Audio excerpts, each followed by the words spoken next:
নমস্কার দর্শকবৃন্দ, আমি কৃষ্ণকান্ত সিনহা শিলচর নিউজে আবার আপনাদের সবাইকে স্বাগত জানাই। ইম্পর্টেন্ট গুরুত্বপূর্ণ কয়েকটা খবর নিয়ে আসলাম, সঙ্গে থাকবেন। ভিডিওটা দেখার সঙ্গে সঙ্গে চটকা লাইক কমেন্ট করে শেখাবেন যাতে সবার কাছে গুরুত্বপূর্ণ খবরটা পৌঁছে যায়। দর্শকবৃন্দ, যারা অরুণোদয় পাচ্ছেন বা যারা আবেদন করতে চান, ওনাদের জন্য আসামের মাননীয় মুখ্যমন্ত্রী ডক্টর হিমন্ত বিশ্ব শর্মা মহোদয় বিশেষ একটা ঘোষণা করে দিয়েছেন। প্রত্যেক অরুণোদয় যারা পাচ্ছেন ওনাদেরকে আপনারা নিশ্চয়ই এটা পাঠিয়ে দেবেন, এবং যারা পেতে চান ওনাদেরকেও মুখ্যমন্ত্রী বলে দিয়েছেন যে জুলাই মাসের ভিতরে প্রত্যেক গ্রামে গ্রামে হবে গাঁও সভা। সেই গাঁও সভাতে যারা পাচ্ছেন ওনাদেরকে যেতে লাগবে, যারা পাবেন, যারা পাওয়ার জন্য যারা ইচ্ছা করছেন, যারা আবেদন করতে চাইছেন ওনাদেরকেও যেতে লাগবে। সেখানে গিয়ে সেই গাঁও সভাতে গিয়ে অংশগ্রহণ করে সেখানে আবেদন দাখিল করার জন্য বলে দিয়েছেন মুখ্যমন্ত্রী। আবার আবেদন দাখিল করার জন্য বলে দিয়েছেন মাননীয় মুখ্যমন্ত্রী ডক্টর হিমন্ত বিশ্ব শর্মা মহোদয়। 10 সেপ্টেম্বর থেকে আসামে মোট 40 লক্ষ পরিবার পাবে অরুণোদয় বলে মুখ্যমন্ত্রী মহোদয় সেটা জানিয়ে দিয়েছেন। মানে জুলাই মাসে গ্রামে গ্রামে হবে গাঁও সভা, সেই গাঁও সভাতে অরুণোদয় যারা পাচ্ছেন বা যারা আবেদন করতে চাইছেন সবাইকে সেখানে যেতে হবে, সেখানে গিয়ে আবার আবেদন করতে হবে বলে মুখ্যমন্ত্রী সেটা জানিয়ে দিয়েছেন। দর্শক, আজকে একটি সভাতে উনি সেরকম একটা মন্তব্য করেছিলেন। মুখ্যমন্ত্রী ডক্টর হিমন্ত বিশ্ব শর্মা মহোদয় প্রাইভেট নার্সিং হোম বা হাসপাতালগুলো নিয়ে উনি একটা মন্তব্য করেন যে 22 তারিখ বা 28 তারিখে আসামের যে ক্যাবিনেট বৈঠক হবে সেই বৈঠকে নতুন একটা নিয়ম আসবে, যেখানে প্রাইভেট হাসপাতালগুলোকে নোটিশ দেওয়া হবে। কোনো একজন ব্যক্তি চিকিৎসার পর যদি মারা যায় তাকে টাকার কারণে তাকে আটকে রাখা যাবে না বলে মুখ্যমন্ত্রী বলে দিয়েছেন। গরিব মানুষদেরকে সেই প্রাইভেট হাসপাতালে অ্যাডমিশন না করার জন্য মুখ্যমন্ত্রী যারা প্রাইভেট নার্সিং হোম কর্তৃপক্ষ তাদেরকে মুখ্যমন্ত্রী আহ্বান করেছেন। গরিব মানুষ দেখলে ভর্তি করবেন না, তাদের জন্য সরকারি হাসপাতাল আছে। এবং যদি ভর্তি করে নিয়েছেন এবং মারা গেছে, সেই ব্যক্তির পরিবারের কাছ থেকে আপনারা টাকা আদায়ের জন্য মৃতদেহকে, ডেড বডিকে হাসপাতালে আটকে রাখতে পারবেন না। পুলিশও থানাতে কোনো ব্যক্তিকে আটকে রাখতে পারে না, সেই আদালতে পেশ করতে হয়। সেরকমই এরকম কোনো ডেড বডিকে হাসপাতালে আটকে রাখার আইন ভারতবর্ষে নেই। তার জন্য একটা টোল ফ্রি নাম্বার, একটা নাম্বার দিয়ে দেবেন আসামের মাননীয় মুখ্যমন্ত্রী। সেই নাম্বারে যদি এরকম কারো যদি সঙ্গে হচ্ছে, সেই টোল ফ্রি নাম্বারে ফোন করে অভিযোগ করলে তৎক্ষণাৎ পুলিশ গিয়ে সেই বডিটাকে রিলিজ করে পরিবারের হাতে সমঝিয়ে দেবে। যদি হাসপাতাল কর্তৃপক্ষের যদি টাকার যদি পান না, তাহলে সেই চুক্তি করুন, না হলে আইনত ব্যবস্থা নেওয়ার জন্য মুখ্যমন্ত্রী এর আগেই বলে দিয়েছেন। 22 বা 28 তারিখে সেই সিদ্ধান্তটা চলে আসবে আসাম সরকারের তরফ থেকে। 1 অক্টোবর থেকে যে সকল রেশন কার্ড হোল্ডার আছেন ওনারা চালের সঙ্গে সঙ্গে পাবেন ডাল, লবণ এবং চিনি। বাজার থেকে 30 টাকা কম দামে পাবেন বলে মুখ্যমন্ত্রী সেটা জানিয়ে দিয়েছেন। দর্শকবৃন্দ, জিসি কলেজ, শিলচরের জিসি কলেজে অ্যাডমিশন নিয়ে চলেছে সেখানে উত্তাল একটা পরিবেশ। দর্শকবৃন্দ, ছাত্রছাত্রীরা প্রতিবাদ করেন, এবিবিপির ছাত্রছাত্রীরাও সেখানে, এবিবিপির যারা সদস্যরা সেখানে গিয়ে প্রতিবাদ করেন।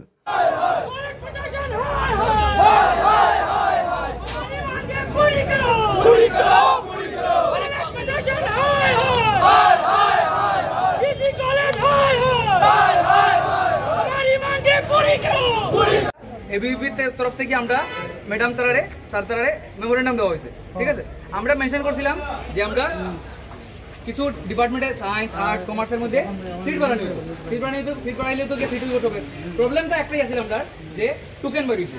টোকেনের অনুপাতে গিয়া পার্সেন্টেজে কিছু প্রবলেম হচ্ছে, যে টোকেনের মধ্যে কেউ 1 নম্বর আই গেছে, আবার কেউ 10 নম্বর, কিন্তু পার্সেন্টেজের প্রবলেম যেটা। তো আমরা তারা লোকে মাতিয়া লাস্ট পর্যন্ত গিয়ে যেটা মেইন যেটা সলিউশন বাড়িয়েছে, রেজলিউশন, এটা হলো কিতা যে আজকে পর্যন্ত, মানে আজকে হলো 21 তারিখ, কালকের 20 তারিখ আর আজকের 21 তারিখের যে তোরা অ্যাডমিশন হয়েছে অনন্ত হওয়ার পরে যেটা সব থেকে জেনারেল ক্যাটাগরির মধ্যে, এখানে কি আমরা যদি এসটি ধরি বা যদি এসসি ধরি, ওবিসি ধরি, বহু সময় পার্সেন্টেজ নিচে নামি যায়, এটা একটা প্রবলেম হয়ে যায়। এখানে কি অত নিচে পর্যন্ত বহত যাওয়া দিত না। তো জেনারেলের সব থেকে লাস্ট যেটা এডমিশন হয়েছে, মানে আনরিজার্ভের মধ্যে, এটার থেকে উপরে যে তোরা এডমিশন হয়েছে না, যারা পার্সেন্টেজ উপরে থাকবো তারা লইয়া ম্যাডাম তারা, মানে স্যার তারা, মানে পরে দিকে সিট বানানি লাগিয়া নোটিশ দেওয়া হইব এবং তারা অ্যাকোমোডেট করে এডমিশন দেওয়া হইব। তাহলে লেখা আছে একটু পরে নোটিশ পাইব। এটা জাস্ট ফর ফার্স্ট রাউন্ড আর সেকেন্ড রাউন্ডের মধ্যে। আজকের এই 2 রাউন্ডের মধ্যে যারা যদি কেউ সাপোজ 60% পাইছে একটা ডিপার্টমেন্টে, ম্যাথমেটিক্স বললাম, এর 70% কেউ পাওয়া স্টুডেন্ট যে এডমিশন পাইছে না, টোকেন ফিসে আসলো করিয়া, তারার লাগি আবার সিট তারা বাড়ানি হইব, তারারে এই সিটের মধ্যে অ্যাডজাস্ট করানি হইব। এটা তারা প্রিন্সিপাল সাইডেও কইছেন, ডিস্ট্রিক্ট অ্যাডমিনিস্ট্রেশন সহ এই জিনিসটা তারা একটা ডিসিশনে পড়ছে। আর যে টোকেন আছে ওইটা চলবে, এই টোকেন আজকে 12টা পর্যন্ত আসলো, অতটুক শেষ। এখন আর টোকেন সিস্টেম না, এখন merit system, token merit system, যার পার্সেন্টেজ যত বেশি এর থেকে মেরিট লিস্ট বন্ধ হবে। আচ্ছা দাদা এখন আর টোকেন শুনো, জিসি কলেজে লাগিয়া 50% এটা হয়েছে, জিসি কলেজে 50% আর বাকি ছাত্রছাত্রীদের জন্য বিশেষ সুযোগ, স্কলারশিপের জন্য করতে পারবেন আবেদন। স্কলারশিপের জন্য করতে পারবেন আবেদন। তার জন্য যারা সেই স্কলারশিপ পেতে চান, আপনাদের জন্য স্পেশালি যারা আর্থিকভাবে দুর্বল, আপনারা নিশ্চয়ই করে নেবেন, বা যারা মেধাবী ছাত্রছাত্রীরা তাদের জন্য স্কলারশিপের জন্য আপনারা রেজিস্ট্রেশন করে রেখে দেবেন। রেজিস্ট্রেশনের এখন প্রক্রিয়া চলছে ন্যাশনাল স্কলারশিপ পোর্টাল। সেই স্কলারশিপ পোর্টালে 15 জুলাই 2025 ইংরেজির আগে আপনাদেরকে সেই আবেদন করতে লাগবে, সেখানে রেজিস্ট্রেশন করতে লাগবে। রেজিস্ট্রেশন করার জন্য www.scholarships.gov.in, সেই www.scholarships.gov.in এই ওয়েবসাইটে গেলে আপনারা আবেদন করতে পারবেন। দর্শকবৃন্দ, রেজিস্ট্রেশন, আবেদন না, রেজিস্ট্রেশন করে নেবেন। ছাত্রছাত্রীরা যারা পড়াশোনা করছেন তাদের জন্য এই বিশেষ সুযোগটা। শামসুন্দর জুয়েলার্স শিলচর আপনাদের জন্য নিয়ে এলো ধামাকাদার মনসুন অফার। সীমিত সময়ের জন্য এখানে পাচ্ছেন প্রতি গ্রাম সোনার মূল্যের উপরে 200 টাকা ছাড় এবং মজুরির উপর 50% ছাড় এবং হীরের গহনার দামের উপর 20% ছাড়। এছাড়াও এখানে পুরাতন সোনার বদলে HUID হলমার্ক সোনার গহনা নেওয়ার সুযোগ। Shamsundar jewellers, central road, Silchar. Phone number স্ক্রিনে দেওয়া আছে। সেল সেল সেল চৌধুরী টেক্সটাইলে চলছে সেল। বিবাহ এবং গরমের কাপড়ের উপর 10 থেকে 70% ডিসকাউন্ট। বিবাহ এবং ফ্যান্সি কাপড়ের উপর থাকছে ফ্ল্যাট 20% ডিসকাউন্ট। সঙ্গে থাকবে আকর্ষণীয় উপহার। 10 দিনের ভিতরে বিক্রিত মাল পছন্দ না হলে ফেরত নিয়ে যেতে পারবেন। চৌধুরী টেক্সটাইল, ফাটক বাজার, গলি নম্বর 2, শিলচর। ফোন নম্বর 038422234063। কয়েকটা নিখোঁজের সংবাদ আমাদের কাছে আসে দর্শক, অনবরত ঘন ঘন এরকম নিখোঁজের সংবাদ। একটা নিখোঁজ হচ্ছে খুশি দাস, 17 বছর বয়স, বাবার নাম হচ্ছে নেপাল দাস, বাড়ি শ্রীকুনা মাঝঘাট। 19 মে থেকে নিখোঁজ, খুঁজে পাওয়া যাচ্ছে না। পরিবারের লোকেরা খোঁজাখুঁজি করছেন। ফোন নাম্বার দিয়ে দেওয়া হয়েছে 6901157590। এই নাম্বারে যদি কেউ দেখতে পান ফোন করে দেবেন আপনারা। আরেকজন হচ্ছেন সন্তোষ দাস, বাবার নাম হচ্ছে সন্তোষ রয়, বাবার নাম হচ্ছে মনোরঞ্জন রয়, সেই গজালঘাট, ধলাই, কাছাড়। 11 জুন থেকে নিখোঁজ। পরিবারের লোকেরা খোঁজাখুঁজি করছে, পাচ্ছেন না। 8011448159 এই নাম্বারে আপনারা কল করে জানিয়ে দেবেন যদি কোথাও দেখতে পাচ্ছেন। আরেকটা নিখোঁজ সংবাদ আসছে আমাদের কাছে, সেটা হচ্ছে সিতু দে, 58 বছর বয়স, কালীনগর পার্ট 3, হাইলাকান্দিতে। কাল রাত্রিবেলা থেকে সেই ব্যক্তিকে কোথাও খুঁজে পাওয়া যাচ্ছে না। যদি কেউ দেখতে পান, ওনাদের দেওয়া নম্বর পোস্টার আছে, সেই নাম্বারে আপনারা কল করে আপনারা জানিয়ে দেবেন।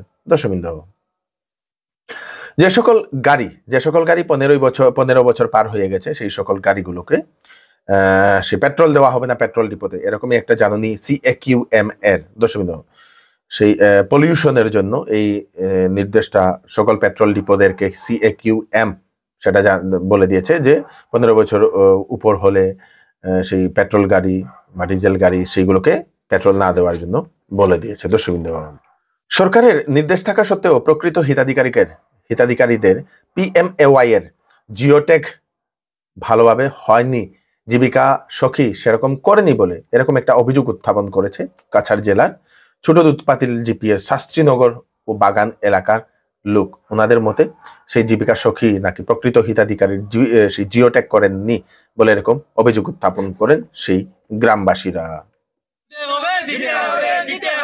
আমাদের প্রধানমন্ত্রী আবাস যোজনা দিতে হবে। আমাদের প্রধানমন্ত্রী আবাস যোজনা দিতে হবে। বুঝা বুঝা তাই এক জায়গায় বুঝা সবে ডাক দিয়া একটা ঘর দেখায় জিও টেক্সটা করছে। আর কেউ বাড়িতে গেছে না, শিয়াল লইয়া এক জায়গায় বসে কইছে সবে ডাকিয়া দিল। একটা ঘরে বারবার ফটো মারিয়া হে লইয়া গেছে। কাগজ জমা দিতে গেলে তারে কাগজ যখন জমা দেওয়া যায় মেয়ে লোকরা তখন তারা ডাকিয়া উঠে। আচ্ছা, আপনি সরকারি সুবিধা কি কি পেয়েছেন? এটা আপনার ঘর, আপনার প্রধানমন্ত্রী আবাস যোজনা পাননি? কি নাম আপনার? আমার নীলুচন্দ। আচ্ছা, আপনার বয়স কত? আপনি বৃদ্ধ ভাতা পান? না, পাই না।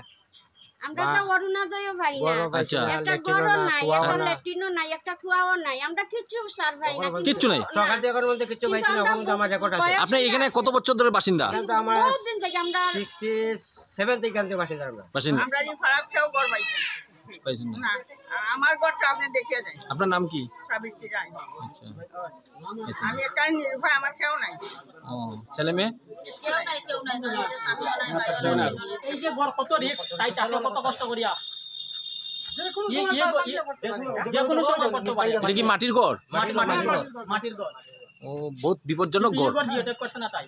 আচ্ছা, যে কোনো সময় কষ্ট পাবে বড় বড় বিল্ডিং আছে তারাই না দিছে ঘর আর আচ্ছা। যারা দেওয়ার কথা এরা দিছে তারা একটা ঘর দিছে না সব বড় বড় বিল্ডিং তোমার দেখা প্রমাণ দেখাইতে পারবো বড় বড় বিল্ডিং যারা আছে তারা নিয়ে ঘর দিছে কিন্তু যারা গরিব এরা একটা কোনো ঘর দিছে না আচ্ছা তারা এরা কইলে পাইতো, এরা মান না। কই যদি কই ফোন করছি বলে আমার ঘরটা যেহেতু করো তারা কই এটা কমইতো না আচ্ছা দিছে না ঘর কই হইতো না তোমার বাবাই পাইছে তুমি পাইতে না আচ্ছা, এই ঘরটা তো খুব বিপজ্জনক, এটা মাটির ঘর না? হ্যাঁ? বাঁশের ঘর থেকে কিন্তু এটা বিপজ্জনক। বাঁশের ঘরে কোনো রিস্ক, খুব একটা রিস্ক নাই, তুফানের রিস্ক, কিন্তু এই ঘরটা তো যে কোনো সময় পড়তে পারে। বদরপুর থেকে একটা দুঃখজনক খবর আসে। বদরপুরের একজন ক্রিকেটার যুবক বিশ্বজিৎ দাসের মৃতদেহ উদ্ধার করা হয়েছে বদরপুর রেল স্টেশনের পাশের ফিল্ডের যে শিব মন্দির, সেই শিব মন্দিরে আত্মহত্যা করেছে বলে এরকম খবরে আসছে দর্শকবৃন্দ। কিন্তু এক্সাক্ট কারণ কি সেটা এখনো জানা যায়নি। পুলিশ এখন ঘটনার তদন্ত করছে বলে সেটা জানা গেছে। বিশ্বজিৎ দাস খুবই ক্রিকেট খেলতো বলে সেটা জানা গেছে দর্শকবৃন্দ, ক্রিকেট প্লেয়ার বলে সেটা জানা গেছে। দুঃখ লাগলো সেই খবরটা শুনে। হিন্দুস্তান পেট্রোলিয়াম কর্পোরেশন লিমিটেডে 372টা vacancy, junior executive engineer, executive assistant, junior executive civil, mechanical, quality control department, তারপরে mechanical engineer, electrical engineer, civil, chemical, CA, HR, এইগুলো পদে চাকরির জন্য বিজ্ঞপ্তি দেওয়া হয়েছে, পোস্ট দর্শকবৃন্দ। আবেদনের লাস্ট ডেট হচ্ছে 15 জুলাই 2025 ইংরেজি। অনেক ধরনের কোয়ালিফিকেশন আছে, আপনারা ওয়েবসাইটে গিয়ে দেখে নেবেন। বয়স ম্যাক্সিমাম 45 বছর। www.jobs.hpcl.co.in এই ওয়েবসাইটে গেলে আপনারা আবেদন করতে পারবেন। প্রথম আপনারা HPCL এর যে ওয়েবসাইট, সেই ওয়েবসাইটে গিয়ে আপনারা অ্যাডভার্টাইজমেন্টটা পড়ে নেবেন। হাইলাকান্দির আলগাপুর উন্নয়ন খণ্ডের চণ্ডীপুর গাঁও পঞ্চায়েতের সভাপতি পদে সর্বসম্মতিক্রমে নির্বাচিত হলেন উমার দাস বলে সেটা জানা গেছে। শনিবার অনুষ্ঠিত এক সভায় পঞ্চায়েত সদস্যরা বিনা বিরোধিতায় উনার নাম প্রস্তাব করে সমর্থন জানিয়েছেন বলে সেটা জানা গেছে। আলগাপুর ব্লকের 1 নম্বর এই জিপির বোর্ড গঠন হয়েছে। বোর্ড গঠন আমাদের ভারতীয় জনতা পার্টি বোর্ড গঠন করেছে। প্রথমত 8টা গ্রুপের মধ্যে 10টা গ্রুপের মধ্যে আমাদের দুইজন প্রতিনিধি বিনা প্রতিদ্বন্দ্বিতায় জয়ী হয়েছেন। তারপরে আমার যে 8জন প্রতিনিধি রয়েছেন, ওরা এক বাক্যে আমাদের যে মণ্ডল সভানেত্রী উমা রানী দাস মহাশয়কে সমর্থন করেছেন, উমা রানী দাস মহাশয়কে সমর্থন করেছেন। এবং আগামীতে এই চণ্ডীপুর জিপির উন্নয়নে হিন্দু মুসলমান আমাদের বাগান সম্প্রদায়ের যারা লোক, হিন্দু সম্প্রদায়ের লোককে নিয়ে এই জিপিতে যেভাবে উন্নয়ন করা যায়, জিপিকে যেভাবে আরও অন্য 10টা জিপির মধ্যে 1 নম্বরে নিয়ে পৌঁছানো যায়, এই আশা রাখবেন। কাছাড় জেলাতে কুনাপাড়া চা বাগান থেকে সিন্দুরা বাগান পর্যন্ত বিভিন্ন কালভার্ট বানানো হয়েছে। তার মধ্যে 20টি কালভার্টের মধ্যে একটা কালভার্টের অনিয়মের খবর আসে দর্শকবৃন্দ। সিন্দুরা বাগানে বানানো সবচেয়ে বড় কালভার্ট, সেই কালভার্টের দুর্নীতির অভিযোগ উত্থাপন করেছেন সেখানের গ্রামবাসীরা। গার্ডওয়াল ছাড়াই নির্মাণ করা হয়েছে কালভার্টটি, তাই রাস্তা নিচ থেকে মাটি এখন ধসে ধসে ভেঙে পড়ে গেছে এবং পড়ে যাচ্ছে, এবং অতি সত্বর সেই রাস্তা ভাঙবে বলে সেই এলাকাবাসী জানিয়েছেন। এবং সেই কালভার্টটি গার্ডওয়াল ছাড়াই কিভাবে কন্ট্রাক্টর বানিয়েছে তা নিয়ে ওনারা প্রশ্ন উত্থাপন করেছেন। দুর্নীতি হয়েছে সেই কালভার্ট বানানোতে বলে গ্রামবাসীরা এরকম অভিযোগ উত্থাপন করেছেন। আমার নাম কিরণ মুন্ডা। আচ্ছা, কি অসুবিধাটা কইতো? অসুবিধা স্যার আমাদের এই যে এখানে ব্রিজ যে একটা হয়েছে, আমাদের এই সিন্দুরা চা বাগানের রাস্তা যাইতে, এই রাস্তাটা যায় পুরা 15 নম্বর, ঠিক আছে, পিকনিক স্পট।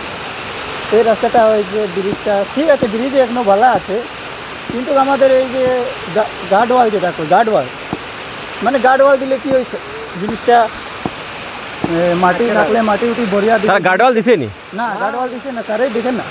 আচ্ছা, জিনিসটা মানে গার্ডওয়াল না দেওয়া কি অসুবিধা হর? গার্ডওয়াল নাই দেওয়া তো ব্রিজটা আস্তে আস্তে ধস পড়ছে, নিচে দিকে ধস পড়ছে, মানে আস্তে আস্তে করে এই ধস পড়ে রাস্তা দিকে যাবে। অপারেশন সিন্ধু চলছে এখন। ইসরায়েল ইরানের যে যুদ্ধ, সেই যুদ্ধতে ইরান থেকে ভারতীয় নাগরিকদেরকে এখন নিয়ে আসা হচ্ছে আমাদের ভারতবর্ষে। আজকে দেখা গেছে 290 জন ভারতীয় নাগরিককে নিয়ে আসা হয়েছে। সেখানে যারা যাত্রীরা আছেন, যারা নাগরিকরা আছেন, ওনারা ভারতে এসে পৌঁছতেই সেই হিন্দুস্তান জিন্দাবাদ ধ্বনি দিয়েছেন দর্শক। হিন্দু মুসলিম সবাই ওনারা এসছেন এখানে। তার সঙ্গে সঙ্গে জানা গেছে নেপাল থেকেও নাকি সেই ভারতবর্ষকে রিকোয়েস্ট করা হয়েছে যে নেপালের যাত্রীদেরকেও সেই অপারেশন সিন্ধুর আন্ডারে নিয়ে আসার জন্য দর্শকবৃন্দ। এই হচ্ছে আজকে স্পেশাল আপডেট। আপনারা তাড়াতাড়ির জন্য সাথে সবাইকে পাঠিয়ে দেবেন যাতে সবার কাছে পৌঁছে যাক। আমি কৃষ্ণকান্ত সিনহা আবার নতুন আরেকটি ফ্রেশ আপডেট নিয়ে আবার আপনাদের সবার সামনে ফিরে আসবো। ততক্ষণ আপনারা সুস্থ থাকবেন, সেফ থাকবেন। ধন্যবাদ।